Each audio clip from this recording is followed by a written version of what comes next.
नमस्कार। आपको थोड़ा इंतज़ार कराया उसके लिए माफ़ी चाहती हूँ।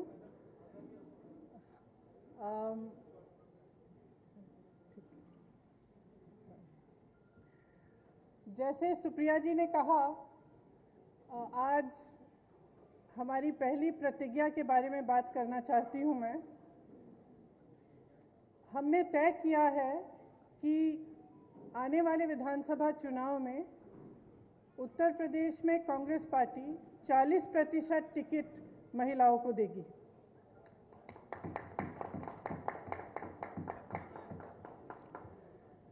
हमारी प्रतिज्ञा है कि महिलाएं उत्तर प्रदेश की राजनीति में पूरी तरह से भागीदार होंगी। ये फैसला हमने किस लिए किया? जब मैं 2019 के चुनाव में उत्तर प्रदेश प्रचार के लिए आई थी, तो इलाहाबाद यूनिवर्सिटी की कुछ लड़कियां मेरे से मिली और उन्होंने मुझे बताया कि किस तरह से यूनिवर्सिटी के नियम कानून, हॉस्टल के नियम कानून उनके लिए अलग थे और पुरुषों के लिए अलग। ये निर्णय उनके लिए लिया है। ये निर्णय मैंने उस महिला के लिए लिया है जिसने गंगा यात्रा के दौरान मेरी नाव को वापस तट पर बुला के कहा कि मेरे गांव में पाठशाला नहीं है, मैं अपने बच्चों को पढ़ाना चाहती हूँ। ये निर्णय उस लड़की, प्रयागराज की एक लड़की पारो के लिए लिया गया है जिसने मेरा हाथ पकड़ के मुझे कहा कि दीदी, बड़ी होकर मैं नेता बनना चाहती हूँ। ये निर्णय उसके लिए है। ये निर्णय चंदौली में जो शहीद एयरफोर्स के पायलट हैं, उनकी बहन वैष्णवी के लिए है, जिसने मुझे कहा कि उनके भाई शहीद हो गए हैं लेकिन वो पायलट बनना चाहती है। ये निर्णय उन्नाव की उस लड़की के लिए है जिसको जलाया गया, मारा गया, उसकी भाभी के लिए है जो आज भी संघर्ष कर रही है उसका, और उसकी 9 साल की भाभी की बेटी के लिए है जिसको स्कूल में धमकाया गया था। ये निर्णय हाथरस की उस माँ के लिए है जिसने मुझे गले लगाकर कहा कि उसको न्याय चाहिए, उसको न्याय नहीं मिल रहा है।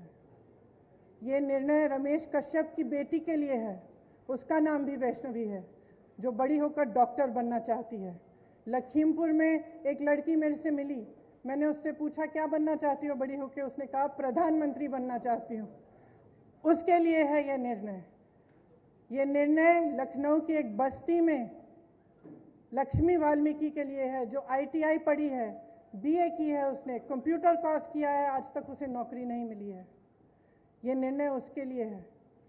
ये निर्णय सोनभद्र में उस महिला के लिए है जिसका नाम किस्मत है, जिसने अपने लोगों के लिए आवाज उठाई, संघर्ष किया और न्याय मांगा। ये निर्णय उत्तर प्रदेश की हर एक महिला के लिए है जो बदलाव चाहती है, जो न्याय चाहती है, जो एकता चाहती है, जो चाहती है कि आगे बढ़े उसका प्रदेश। मैं आप सबसे कहना चाहती हूँ, आप समाज सेविका हैं, आप अध्यापक हैं, आप एक नौजवान महिला हैं जो आप अपना भविष्य बनाना चाहती हैं, आप प्रेस में हैं। अगर आप बदलाव चाहती हैं तो इंतज़ार मत करिए। आपकी सुरक्षा कोई नहीं करने वाला। सब बातें करते हैं, सुरक्षा करने का जब समय आता है तो सुरक्षा उनकी होती है जो आपको कुचलते हैं। आज सत्ता का नाम यह है कि आप खुलेआम पूरे पब्लिक के सामने लोगों को कुचल सकते हैं। ये सत्ता बन गई है, ये गलत है। घृणा का बोलबाला है, नफरत का बोलबाला है, गलत है। इसको महिलाएं बदल सकती हैं। महिलाएं इसलिए बदल सकती हैं क्योंकि करुणा भाव, सेवा भाव और दृढ़ता, शक्ति सबसे ज्यादा महिलाओं में है। मैं आपसे कहना चाहती हूँ, राजनीति में आओ, मुझसे कंधा से कंधा मिलाओ। मैं जानती हूँ कि आपके संघर्ष क्या हैं। मेरी प्रेस की सहेलियां यहाँ हैं, मैं जानती हूँ, मैं आपको देखती हूँ सुबह से शाम तक आप कैसे दौड़ती हैं, किन परिस्थितियों में। जब सीतापुर में बीच रात में अंधेरा था, मुझे घेर लिया पुलिसकर्मी ने, महिला पुलिसकर्मी थी, मुझे घेरा, मुझसे लड़ी, मैं भी भिड़ गई उनसे, उसके बाद मुझे उन्होंने जीप में बिठाया और अंधेरी रात में सिर्फ मैं, वो दोनों और 2 कांस्टेबल, मुझे सीताराम पूजा। ये निर्णय उनके लिए भी है, क्योंकि मैं समझी कि 4 बजे सुबह तक ड्यूटी पे थी। उनकी एक अफसर जिनकी पोस्टिंग सीतापुर में थी, लेकिन जिनकी बूढ़ी माँ अकेली नोएडा में रहती है। कितना संघर्ष करना होता है महिलाओं को। कौन करेगा ये संघर्ष आपके साथ अगर आप एकजुट नहीं होंगी?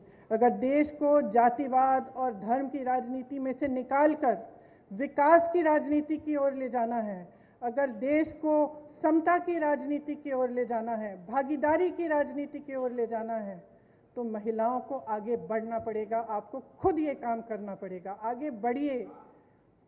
मैं आग्रह करती हूँ आपसे, हमने आवेदन पत्र मांगे हुए हैं हर विधानसभा के लिए। ये अगले महीने की 15 तारीख तक खुला रहेगा, खास तौर से मेरी बहनों के लिए। जो लड़ना चाहता है, आओ मेरे पास आओ, आपको मौका मिलेगा। हम इस देश की राजनीति, इस प्रदेश की राजनीति बदलेंगे। धन्यवाद।